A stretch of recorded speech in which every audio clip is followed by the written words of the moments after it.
Thank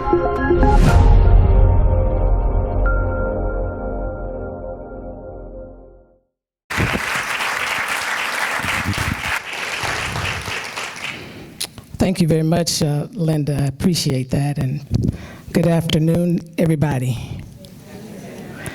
I know this has been a very transformative convention for many of you, and I am glad to be a part of it. I want to say to Linda that what you're doing is so critically important because as a nation, I surmise that we do not grieve enough.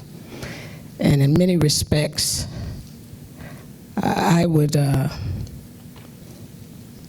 say that many of our issues that we are challenged with in society is a direct result of a lack of grieving. And I'm going to talk about a little of that just in a few minutes. When I was thinking about how I would begin, this is a very soul-searching topic when you're talking about grief and grieving. I feel like I've been doing it all my life. I decided to start in the middle because something happened to me that really started me on this most important journey of healing. Around 1989, I had the opportunity to do an internship called a clinical pastoral education at a hospital in Atlanta. They had an application process, and as a part of it, I decided to talk about some of my losses. And when I sat with the individual who's responsible for giving us our different assignments in the hospital, he indicated that they were assigning me to the pediatric floor as well as the OBGYN floor. I was really terrified that I would be assigned to the cardiovascular section or some of the other areas where you experience a lot of death and dying. And he explained to me that after I read some of your story, I thought it was important that you be in a setting where you can begin to learn how to celebrate life, because it just seemed like you were so preoccupied with death. And that's true.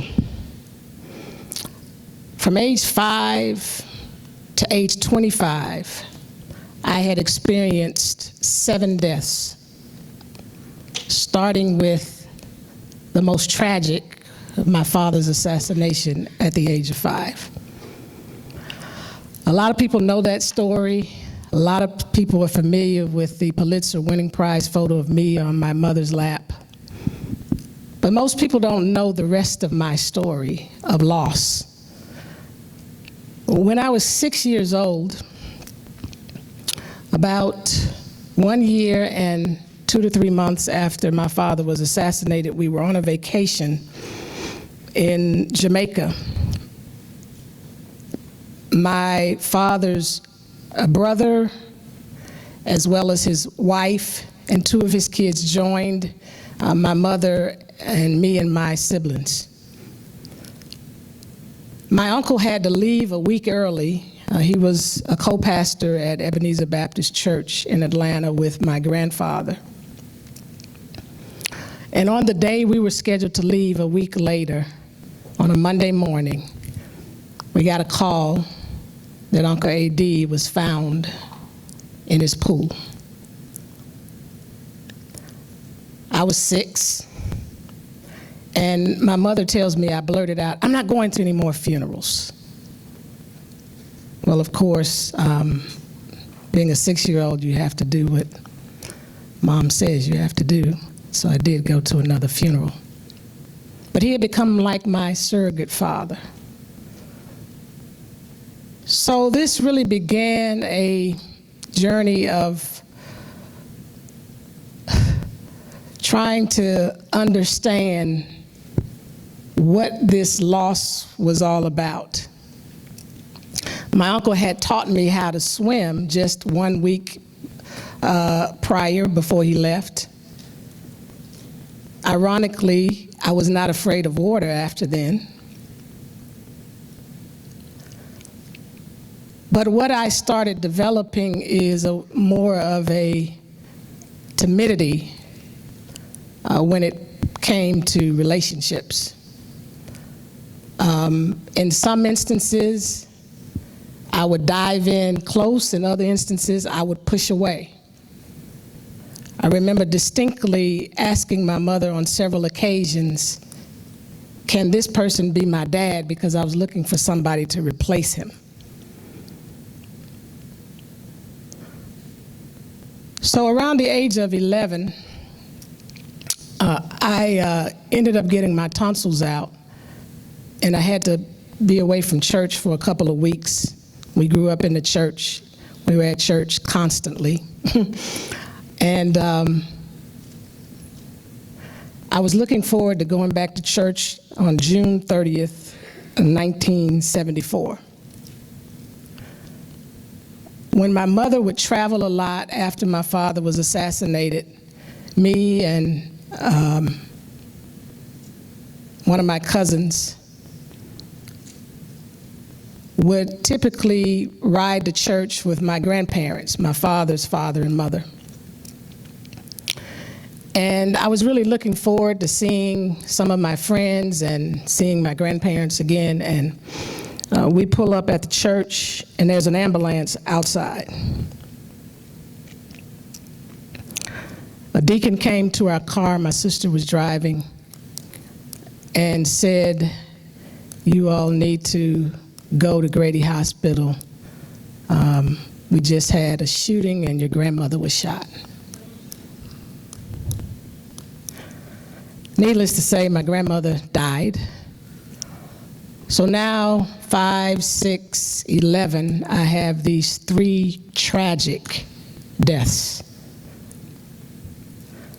After the first one, my mom brought in a friend of hers who was a psychiatrist, and he checked with us and said we seemed to be okay, but that was it. All the time, internally, I was processing this stuff perhaps the wrong way. In the first place, I had this fixation on who would be next, because it just seemed like, to me and my, at that point, 11-year-old mind, death was after my family. So I would look at pictures that the 3 who died were on, and I would try to figure out, which one was sitting how many spaces from the other one, and try to count, and then look at years and try to figure out, okay, who will be next, kind of to prepare myself. So I was always on edge, just looking for death to come our way. In the midst of all of this, confusion set in, and after the sadness, being a child, as I moved into my teenage years, I started developing anger because I didn't understand, and there was nobody there to help me to process it. Unfortunately, in our culture, in the African American culture, we don't do a good job of grieving. And there's a stigma almost if you find yourself in counseling. So, because we think if you do that, something's wrong with you. Of course, now I know better. And our sense of spirituality, strong faith in God, and that God will see us through this, which ultimately He does. But that does not dismiss the fact that it is important to address the barrage of emotions that one is feeling. And I found that it was like an emotional whirlwind because each person had a different relationship with me. And I was at a different place each time in my life. But because I never grieved, all the emotion was just kind of packing on top of each other. And so by the time I got angry, I was so angry that as a young person, I would cuss people out, literally with curse words. Almost in a disrespectful manner. Now, I'm Dr. King's daughter, Coretta Scott King's daughter, but that didn't matter because I had all of this pent up inside of me, and it was as if nobody was there to help me, and I didn't know fully how to process what was going on. Because, I watched everybody around me, the culture around me, we just kind of keep moving, which is unhealthy, to say the least. I remember somewhere, well, let me back up. After that, after the age of 11, 2 years later, I was outside playing basketball, and it was in the evening, and I have a cousin, the same uncle who was found in this pool. He didn't drown. We believe it was some foul play involved, and that's a long story. But his 20-year-old daughter was coming over to pick my two brothers up and take them to a movie. My brother and my cousin up to take them to a movie. And my mother called us inside, and she broke the news that Darlene had passed. She was jogging, and apparently she had a full meal and went out jogging, and something happened. She got choked, and she died. So now I'm saying, not only is it after my family, because this is my 20-year-old cousin, it's after the young people too. So again, this anger is just welling up inside of me, almost to the point that I wanted to hurt people. That's why when I had an opportunity to work as a law clerk at the Fulton County Juvenile Detention Facility from 1990 to 1992, I discovered something that to this day I'm convinced of. Because I was at that time finally accepted my call into ministry, I was licensed and ordained to preach, and I was also a recent graduate of law school.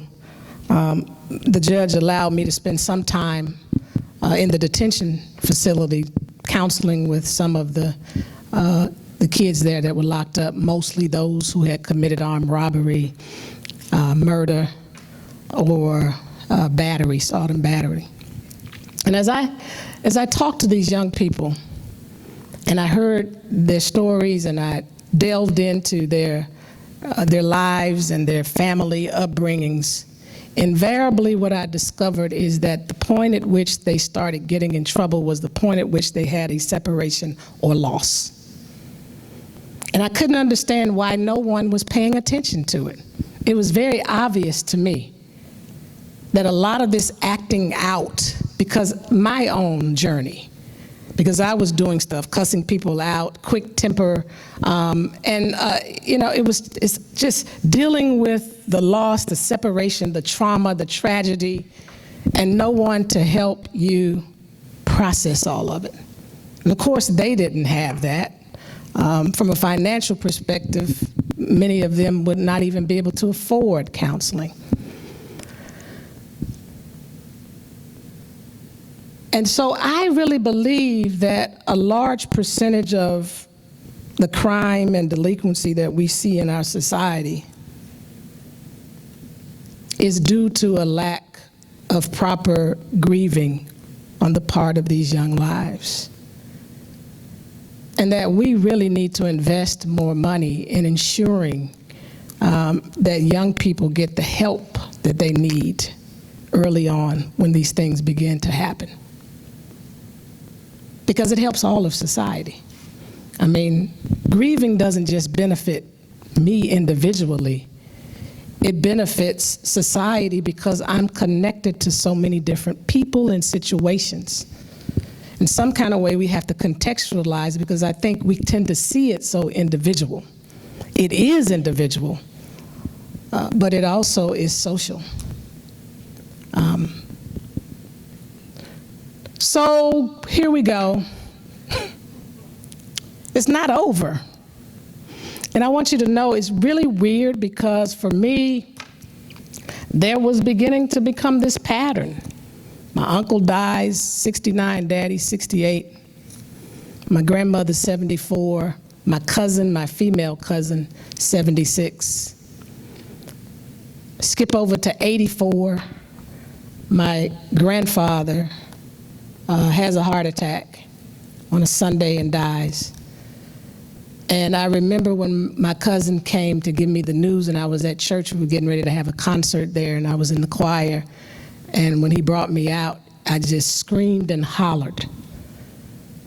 In this instance, because me and my grandfather had our relationship was a little strained, and I had just begun to try to rebond with him, and then he's gone.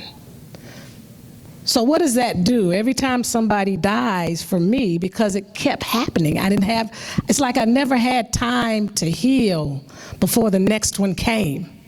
So all of that comes back up, and you're carrying it, and you're trying to move on with your life because we haven't found a way in our society, and particularly in our culture to carve out time for people to grieve, processes for people to grieve. And so here you have grandfather, we're just kind of getting bonded. It takes me back to daddy at 5 because from my birth to age 3, my father had to travel more. And so it was kind of a strange relationship initially, me trying to warm up to him. And finally, when I warmed up, we had this kissing game that we used to play when he would come off the road. And so as soon as I got bonded to him, boom, he's taken away from me. So now here I'm with my grandfather in 84. I think about my uncle. Soon as he, teaches me how to swim, within 8-9 days, he's gone. Now, not only am I angry, I have this serious abandonment issue that I will say till this day affects all of my relationships. Because I'm afraid people are going to leave me, and a lot of times it translates because, when you don't deal with stuff, I had a sermon I preached called Deal With It once. And I said, if you don't deal with it, whatever that it is, will deal with you. And oftentimes, by the time it expresses itself and comes out, it's morphed, it's taken on all these different forms. And it's almost like out of your control. So it's not just they're gonna die on me, it's that they're just gonna go somewhere. And somebody else will be more important to them than I am, because after my father died, there was this picture on the wall, and he was smiling with these young girls during one part of the movement. I guess it was in Mississippi.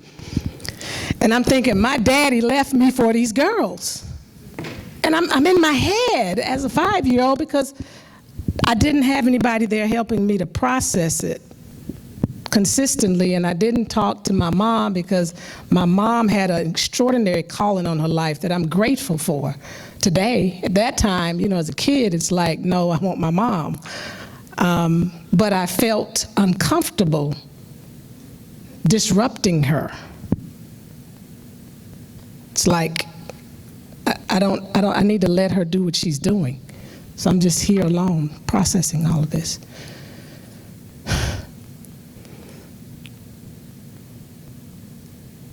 So when I got to the hospital, and needless to say, I had to deal with a lot of on-call deaths, and I had to start processing a lot of emotions. That began my journey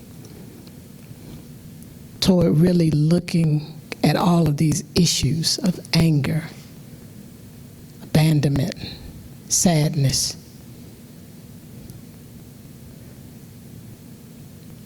confusion.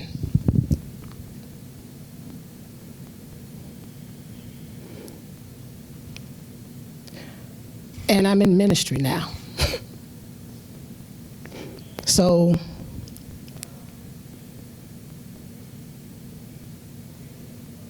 I'm having to figure out how to, in essence, become, like Henry Nouwen said, how to become that wounded healer.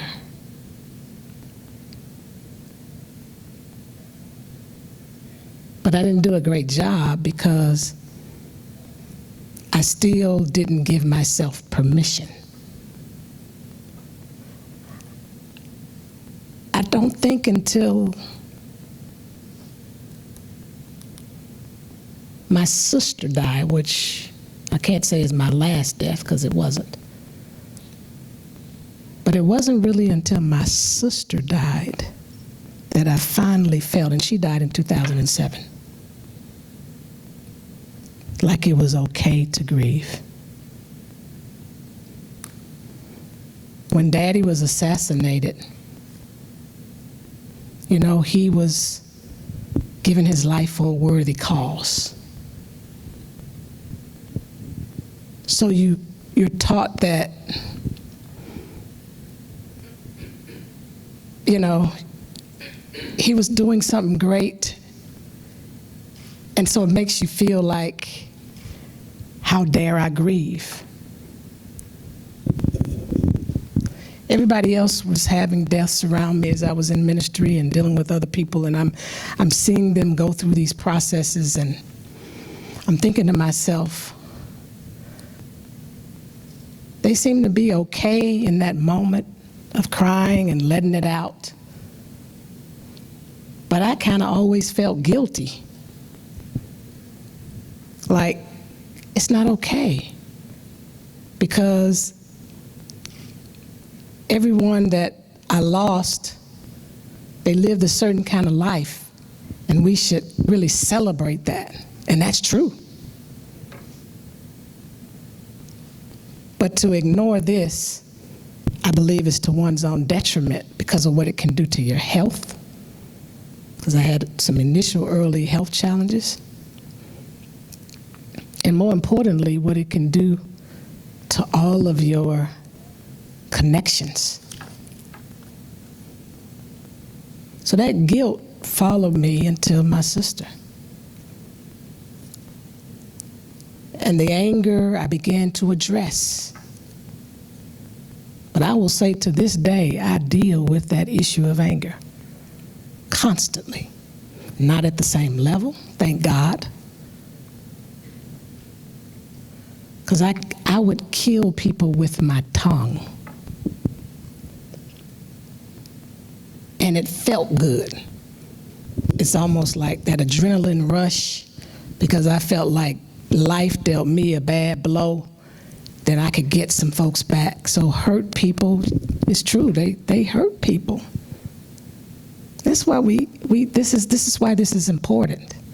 I wish there was a way to just bring this to a lot of people in a lot of different cultures, because I think it will make such a substantial difference in our world. And I wish we would value it.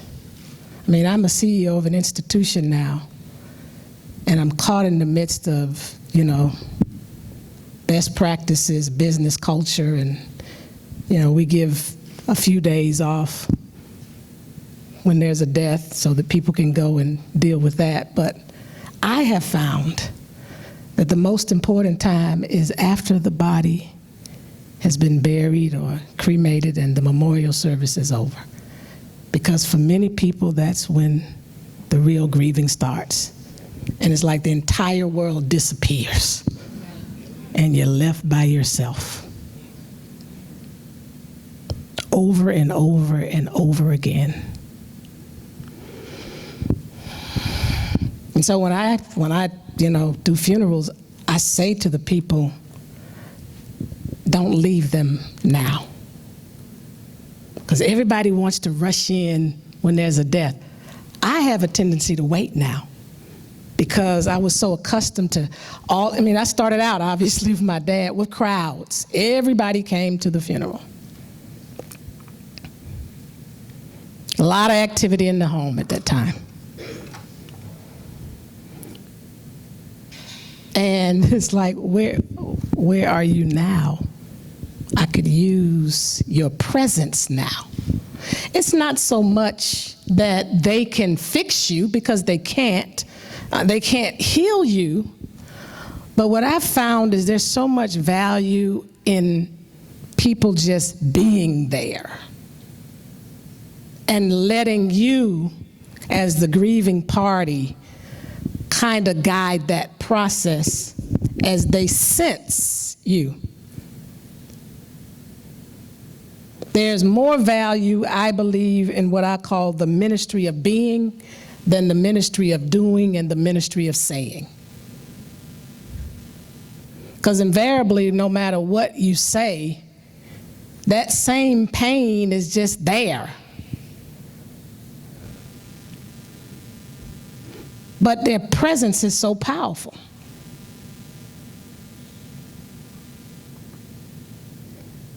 But let me fast forward, because I want you to talk to me, Linda. I want to fast forward. I won't tell you all I had so many losses. I'm kind of like anticipating another one as I stand here, really. It's just become that kind of life for me. It's still that issue that, my supervisor at the hospital was trying to address. Just enjoy life. Now, what I have done is to value each moment now. So even though there's this little, anticipation, almost like I'm trying to prepare myself to lessen the blow, in the midst of that, unlike before, where I was just so angry and sad and confused, I'm more mature now, of course. And I allowed myself, after my sister, to really take some time. But when my sister died, I was, 2007, I would have been 45. So imagine, from 5 to 45. I did have a couple of 3 years of counseling. But I really needed it's almost like I just need a counselor on call.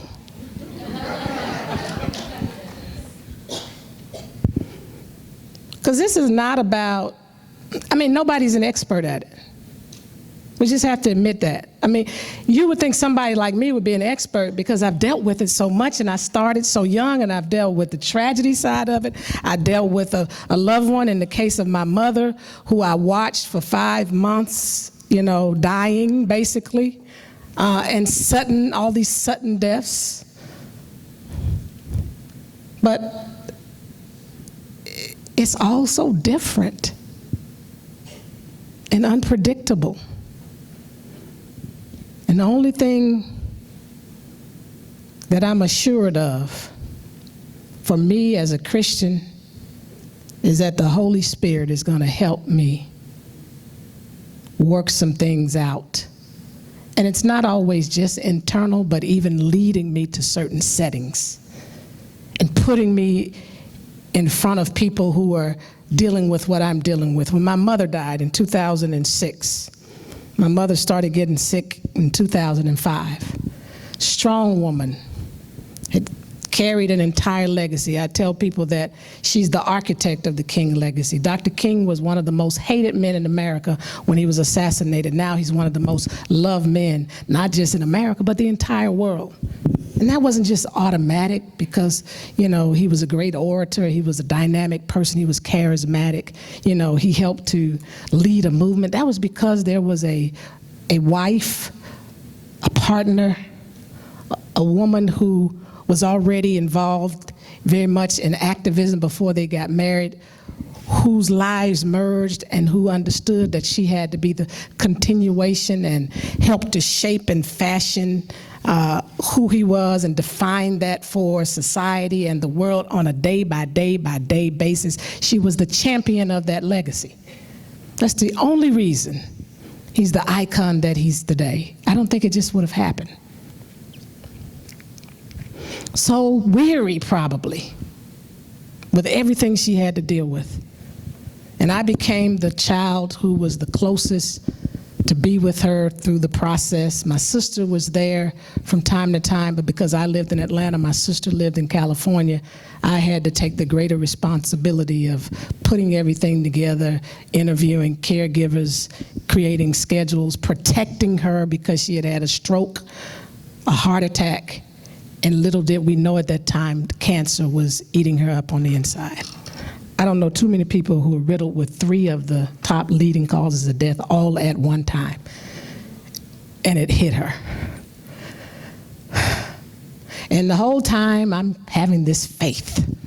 This is what really messes you up when you're a Christian.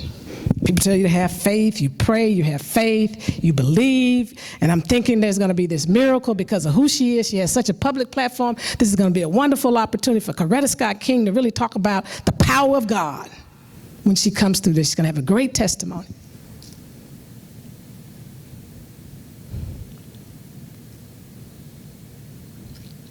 And then I'm with her in Mexico when she takes her last breath. Wow. I don't know how many of you in here have lost your mom, but those of you who have can understand what I'm saying. That loss goes so deep. It is inexplicable. I had it wasn't physical per se, but it was this pain, hollowness, and I had problems comprehending it.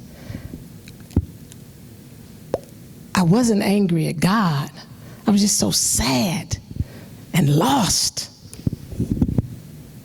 Because now it was the 4 of us left. She had been this big face to the world. What are we going to do? And I remember going on this cruise. And there was this young lady there whose husband I happened to know had worked or had done some things with the church where I had been serving previously. And we were at lunch. And she asked, how you doing? And I'm going through the whole process of how I'm feeling and everything. And when I finished, she said exactly what I felt when my mother died.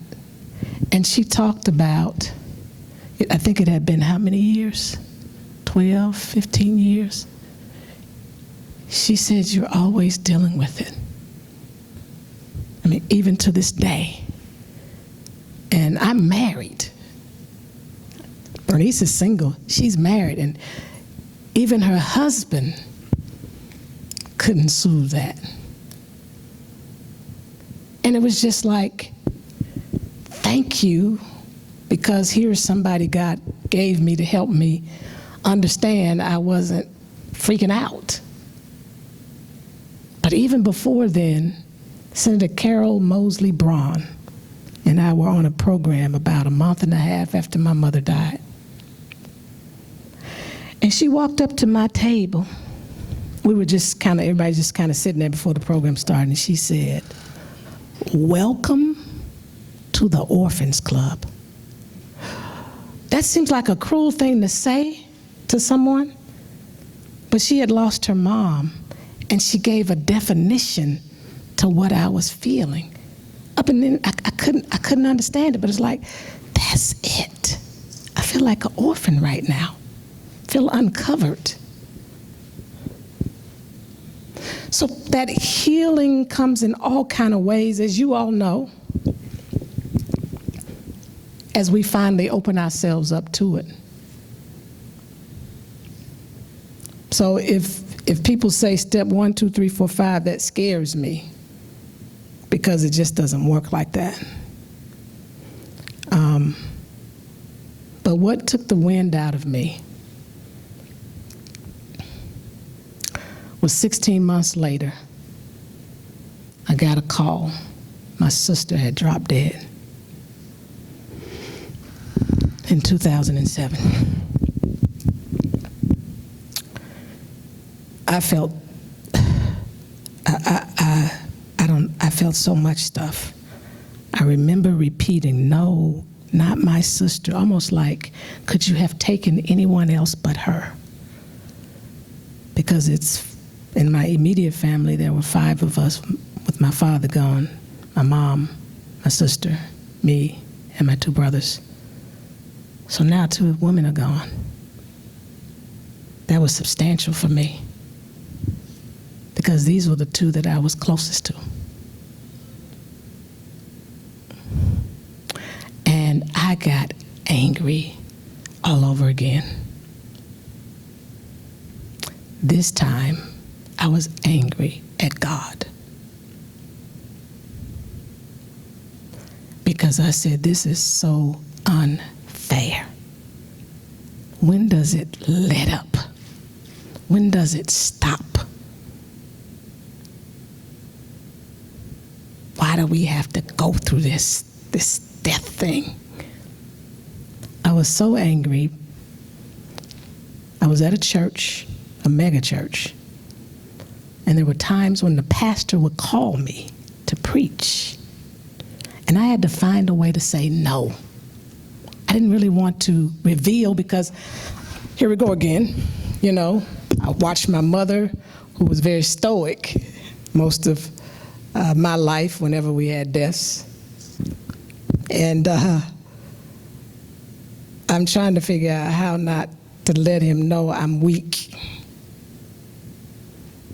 And many ministers, I know they do. They stand in pulpits every Sunday with cancer in their body, then they still preach. But my problem was I was angry at God, and my feeling is that as his vessel, that would be a blockage.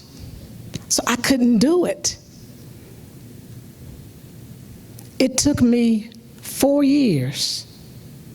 There was 1 or 2 times when I did preach, but it was like I couldn't escape it, I couldn't get out of it. But for the most part, I just took a break because it was just too much. I mean, I had just talked to her the night before. No sign, she wasn't sick.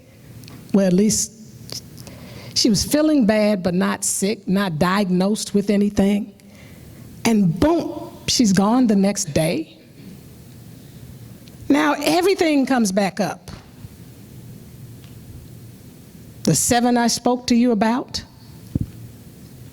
my grandmother and grandfather on my mother's side, who had died in between all of that, 96 and 98. And I'm just sitting with myself. I'm just kind of like,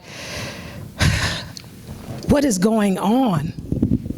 Will I ever get to live life? Because it's like every time I turn around, I'm having to deal with this. Will I get to fulfill my visions and my dreams, my destiny? Because in this instance, with the 2 of them gone and with being in a legacy family, a historical family, it's not like you can just sort through the stuff and give it away. My father had an archive. My mother now has to have an archive. My sister, because we're part of this history. And I'm looking at all of this stuff that my mother left behind, 60 years of stuff she kept, that my sister was the administrator of the estate for. And now, who's going to do it? Because, you know, No offense, men in the room, but typically, you know without me saying, we're the ones who are more hands-on, a little bit more organized and all of that. So I'm saying, my God, I now have to take over from where Yolanda left off. Now I got Yolanda's stuff. When am I gonna live? Because I just can't leave it like this. But I took those 4 years to really process through all of this. And in the meantime, 2 years later, the cousin who was jogging in 74 that dropped, her brother who dropped dead in 76, I'm sorry, her brother dropped dead in 86, see those 10 years there? I mean, we had a 74, 76, 84, 86, just strange. Then a 96, 98. 2 years later, I have the cousin who is the brother of the one who dropped in 76, the young lady, her other brother who fell dead running as well in 86, and now he is gone. So I just kind of yield at this point. And I've braced myself to really accept the fact. I mean, we know it, but to really accept the fact that death is inevitable. And there's no age to it. And so every moment of our lives, we have to celebrate and appreciate, even as we may be grieving, taking those moments to reflect and remember and really be grateful and not take people for granted and not let things separate you when there's arguments, disagreements with someone, because they may not be here the next moment, the next morning.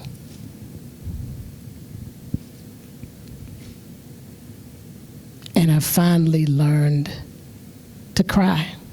Delise and I were talking last night. This grief thing is weird. Does anybody ever wish they could schedule it? I mean, it's like, can you come at 9 p.m. or 7 p.m. when I'm here and doing this or whatever, around this or not around that? And it doesn't work like that. It just creeps up on you. I was on a plane coming back from Atlanta, from somewhere to Atlanta after my mother died, and I just started crying. And I'm like, this is not the time. Because I'm getting ready to get off a plane, and there are some people in Atlanta who know my face. And they're not gonna connect the dots. They're gonna be figuring, why is she crying? And then, people get to chit-chatting and making stuff up. So I've had to, contain myself so much. And then I was at a restaurant once, and all of a sudden I start crying. She comes back to the table and said, is your food, something wrong with your food?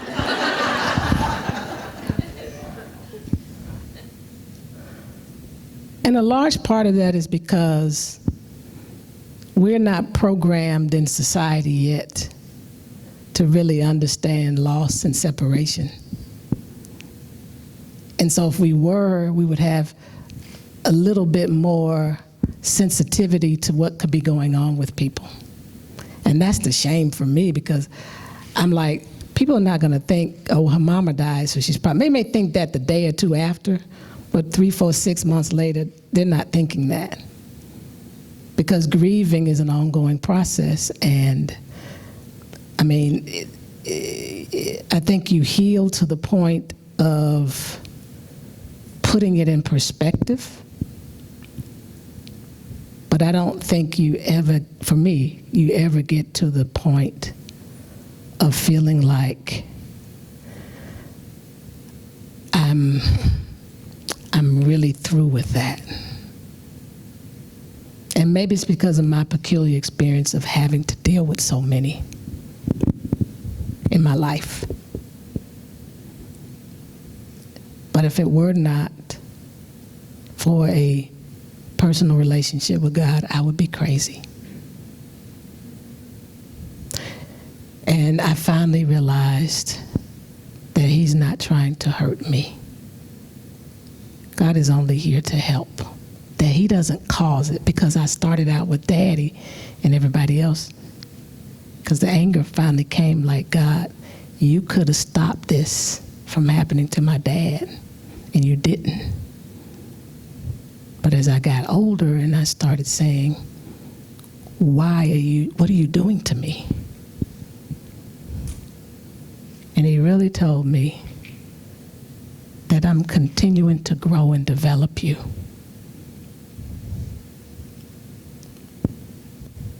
Because there are things that you've been sent to this earth to do. And what you're going through is not merely about you. It's about some other people.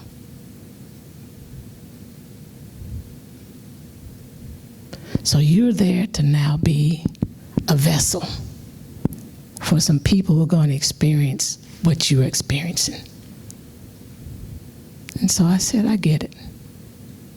So now when things happen, I go within myself and I ask God, what